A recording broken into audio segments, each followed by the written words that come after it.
السلام علیکم. آپ لوگ کیسے ہیں؟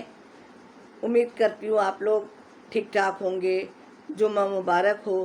آج میں نے کہا کہ کھانا پکانا تو روز ہوتا ہے، کچھ دینی باتیں بھی ہو جائیں، کچھ اچھی باتیں ہو جائیں، ٹھیک ہے نا بھائی، ہونا چاہیے. تو آج میں تھوڑا سا یہ کروں گی کہ ایک تو بھائی سورہ کہف پڑھنی ہے اور درود شریف کا ورد زیادہ سے زیادہ کرنا ہے اور دوسروں کو بھی نصیحت کرنی ہے. آج سب سے بڑی بات یہ ہے کہ ہمیں درگزر سے کام لینا چاہیے، کہ دوسروں کی کوتاہیوں کو نظر انداز کرنا چاہیے، کہ اس لیے کہ اس کا بڑا ثواب ہے. اور ہمارے حضور صلی اللہ علیہ وسلم کتنا کرتے تھے نا، کہ ان کے اوپر تو کچرا بھی لوگ ڈال جاتے تھے، پھر بھی وہ ان کی بھی خیریت پوچھنے جاتے تھے. اچھا، اور کسی سے 3 دن سے زیادہ ناراض نہیں رہنا چاہیے، دل میں بغض نہیں رکھنا چاہیے، دل کو صاف رکھنا چاہیے. یہ مومن کی پہچان ہے. تو لیکن ہم لوگ کیا کرتے ہیں، کسی کو سلام، اس سے ناراض ہو گئے، منہ پھیر لیا، جو کہ اچھی بات نہیں. اچھا، کسی سے پہلے بول پڑو تو کہتے ہیں ارے یہ تو بڑی وہ بے غیرت ہے، یہی لفظ کہتے ہیں نا. تو یہ چیز نہیں ہونی چاہیے. ذرا سا عفو اور درگزر سے کام لینا چاہیے. کوئی کچھ کہہ دے تو ارے بھائی ہمارے ساتھ وہ چمٹا نہیں رہ گیا ہے کہ نہیں. ایک درگزر سے 4 بلائیں 4 مصیبتیں ٹلتی ہیں. کسی نے کچھ کہہ دیا، سنی انسنی کر دو، کہ کسی نے کوئی ہماری برائی کر لی، کوئی کچھ کر لیا، کوئی بات نہیں، معاف کر دو اس کو، ٹھیک ہے. میں ایسی ایک آپ کو واقعہ سناؤں کہ مقصد تھوڑی سی برداشت اور تحمل سے تھوڑا سا کیا کچھ ہوتا ہے، بڑی پریشانی سے بچ جاتا ہے. میں جب اسکول میں ہوتی تھی کہ میرے ایک بچہ ہوتا تھا، یہ پرویز مشرف کے دور سے پہلے کی بات ہے، کہ بچہ میری کلاس میں ہوتا تھا. وہ بہت ہی وہ تھا کہ وہ نہ کام کرتا تھا نہ کچھ. جب ڈانٹو تو وہ مجھے تڑی دیتا تھا، میں بھائی کو لے کے آؤں گا. جب بہت میں سنتی رہی، لیکن میں نے کہا بیٹا آپ کیا کرو گے. تھا 14-15 سال کا بچہ. تو وہ کہتا ہے، اب وہ کلاس سے نکل گیا اور گیا، وہ لے کے آیا بھائی کو. اور بھائی ان کے کیا تھے، وہ بھی رہے ہوں گے 17-18 سال کے رہے ہوں گے ماشاءاللہ. اور وہ آتے ہی ان کے پاس ماشاءاللہ، یہاں سمجھ سکتے ہیں آپ یہاں کیا چیز ہوگی. آئے وہ یوں کر کے، ہاں بھائی مس کیا بات ہے. میں نے کہا جی بیٹا جان کیا بات ہے. تو کہنے لگے کہ آپ نے میرے بھائی کو کیا کیا. میں نے کہا بیٹا کیا کیا میں نے کہا آپ یہاں کیا کرنے بھیجتے ہیں. میں نے کہا آپ علم سیکھنے بھیج رہے ہیں نا، تو میں آپ یہی کچھ دے رہی ہوں. تو بہت ہی اچھا، لوگ سارے ٹیچرز سارے پریشان کہ آج کیا ہوگا پتہ نہیں. تو میں نے کہا بیٹا میں آپ کو گولی سے اڑا دوں گا. میں نے کہا بیٹا آپ کو اڑانا ہے. میں نے کہا میں آپ کے سامنے موجود ہوں. میں نے کہا باہر چلیں آپ مجھے اڑا دیں، کوئی بات نہیں ہے بیٹا، آپ کو اگر یہ کرنا ہے نا تو کوئی بات نہیں ہے.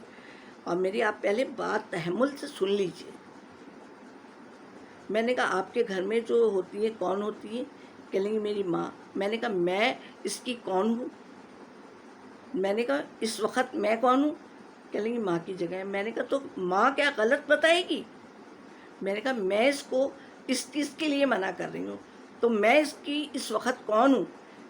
تو کہہ لیں گے ماں کی جگہ. تو میں نے کہا بیٹا میں اس کو کیا غلط بات بتاؤں گی، اس نے یہ حرکت کی تھی.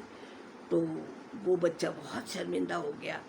اب لگا معافی مانگنے کہ مس مجھے معاف کر. میں نے کہا بیٹا کوئی بات نہیں، آپ معافی مت مانگو، میرے بچوں کی طرح ہو آپ.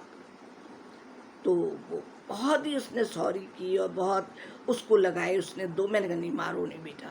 اب وہ بچہ کلاس میں بھی شرمندہ. اچھا پھر وہ بچہ، اس کا یہ اثر ہوا کہ وہ بچہ جب کبھی مجھے نظر آتا تھا تو اور مجھے کہتا تھا کوئی کام ہو تو بتائیے گا. میں نے کہا نہیں بیٹا الحمدللہ. پھر وہ بچہ آتا تھا میرے پاس اور سلام کر کے مجھے جاتا تھا. تو کیا ہوا، ایک بڑی پریشانی.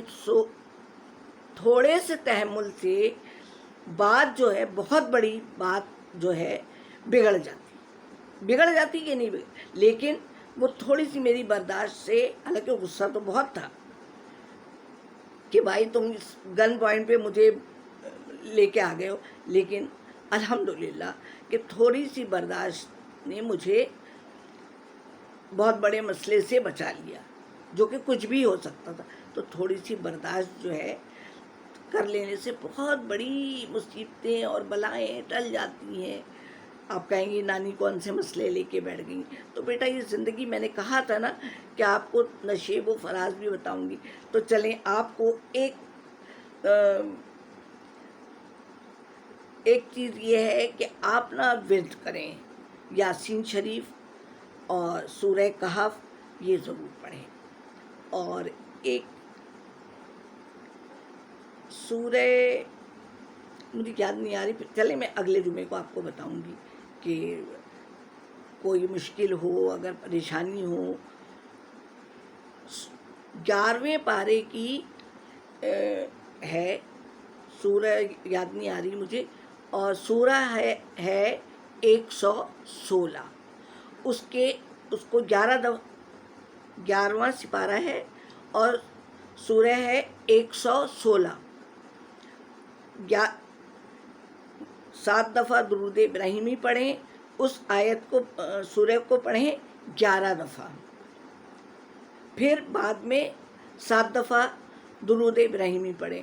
اور کوئی بھی حاجت ہو، اگر آفس میں کوئی کام پھنسا ہوا ہو تو اس کی شکل یاد کریں اور دعا مانگیں، انشاءاللہ تعالی وہ کام پورا ہوگا.